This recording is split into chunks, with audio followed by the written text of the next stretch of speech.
નમસ્કાર વિદ્યાર્થી મિત્રો, આજે આપણે ધોરણ 10ના ગુજરાતી વિષયના એકમ 16 પ્રાણનો મિત્રના ભાગ 3માં બાકી રહેતા પાઠના ભાગની સમજૂતી મેળવીશું.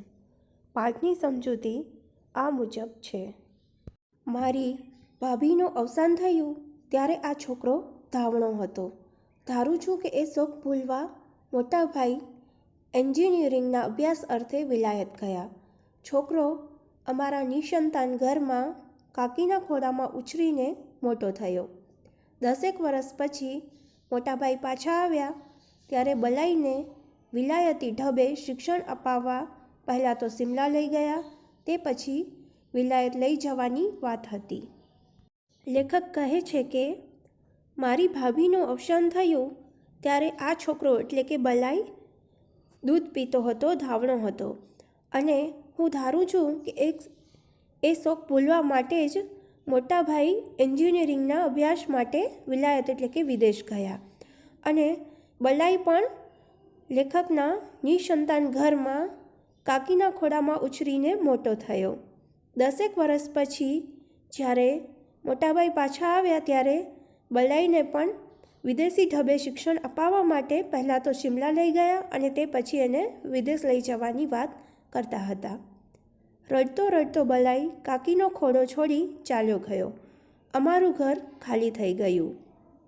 બલાઈ એકદમ નાનો હતો, બહુ જ નાનો હતો, ત્યારથી જ એ કાકી પાસે ઉછર્યો હતો, એટલે તે રડતો રડતો કાકીનો ખોળો છોડી અને ચાલ્યો ગયો, અને કાકી અને કાકાનું ઘર પણ ખાલી થઈ ગયું, સૂનું થઈ ગયું.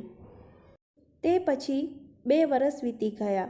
આ દરમિયાન બલાઈની કાકી એકાંતમાં આંસુ સારતી અને બલાઈના સૂવાના ખાલી ઓરડામાં જઈ તેના તૂટેલા જૂતા, તેનો ફાટેલો રબરનો દડો અને જાનવરોની વાર્તાઓવાળી સચિત્ર ચોપડી રમાડ્યા કરતી. અને હવે તો આ બધા રમકડા છોડીને ગયેલો બલાઈ ખૂબ મોટો થઈ ગયો હશે એવા વિચારો બેઠા બેઠા કરતી. બલાઈ ગયો તે પછી 2 વર્ષ વીતી ગયા.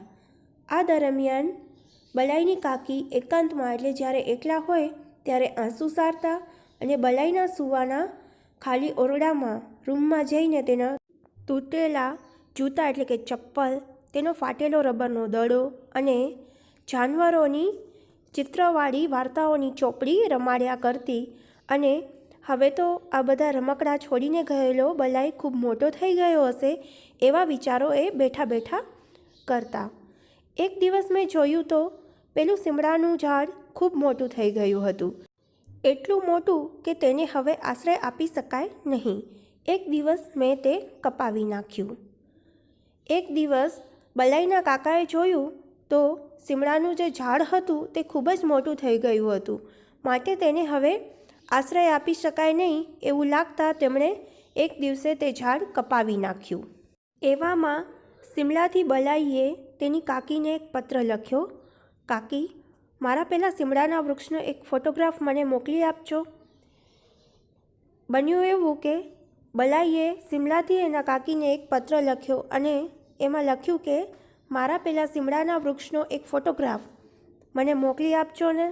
વિલાયત જતા પૂર્વે બલાઈ એકવાર મને મળવા આવશે એવી વાત થઈ હતી, પણ હવે તે આવવાનો ન હતો, તેથી બલાઈ પોતાના મિત્રનો ફોટો સાથે લઈ જવા ઈચ્છતો હતો. વિલાયત એટલે કે વિદેશ જતાં પહેલાં બલાઈ એકવાર મને મળવા આવશે એવી વાત નક્કી થઈ ગઈ હતી એમ કાકી કહે છે, પણ હવે તે આવવાનો ન હોવાથી એ પોતાના મિત્રનો એટલે સીમડાના વૃક્ષનો ફોટો સાથે લઈ જવા ઈચ્છતો હતો. તેની કાકીએ મને બોલાવીને કહ્યું, એ કંઈ સાંભળો છો? કોઈ ફોટોગ્રાફરને બોલાવી લાવો. બલાઈની કાકીએ એના કાકાને કહ્યું કે સાંભળો છો, કોઈ ફોટોગ્રાફરને બોલાવી લાવો ને. મેં પૂછ્યું, શા માટે? તે કાકાએ પૂછ્યું કે શા માટે, શી જરૂર છે?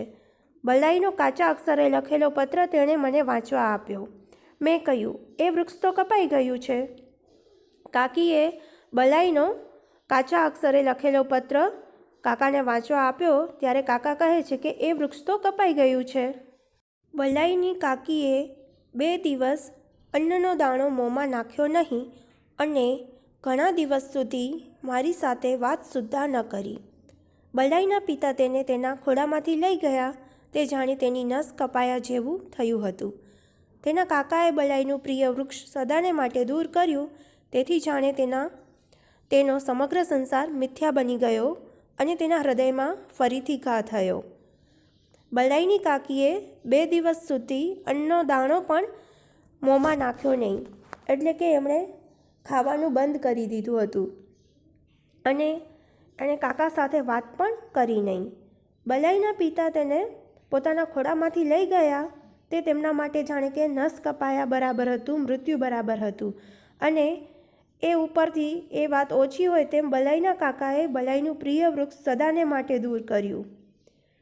તેથી જાણે કે તેમનો સમગ્ર સંસાર મિથ્યા બની ગયો, ફોગટ બની ગયો અને એમના હૃદયમાં ફરીથી ઘા થયો, એટલે કે એમને દુઃખની તીવ્ર અનુભૂતિ થઈ. એ વૃક્ષ તેના બલાઈનું પ્રતિરૂપ, તેના પ્રાણનું મિત્ર. પ્રતિરૂપ એટલે સમાન ગુણ લક્ષણ ધરાવતું. લેખક કહે છે કે એ વૃક્ષ એટલે કે સીમડાનું વૃક્ષ એ એની કાકી માટે બલાઈનું પ્રતિરૂપ હોય, તેના પ્રાણનો મિત્ર હોય તેવું હતું. તેથી એના કાકી ખૂબ જ દુઃખ અનુભવે છે. પ્રાણનો મિત્ર પાઠ ટાગોરની શ્રેષ્ઠ વાર્તાઓમાંથી લેવામાં આવેલ છે. આ પાઠમાં બલાઈને સીમડાના વૃક્ષ પ્રત્યે ખૂબ લાગણી છે તેની વાત કરવામાં આવી છે અને તે દ્વારા વૃક્ષોનું મહત્ત્વ સમજાવવામાં આવ્યું છે. અહીં આપણી પાઠની સમજૂતી પૂર્ણ થાય છે. ફરી મળીશું નવા વિડીયો સાથે. આભાર.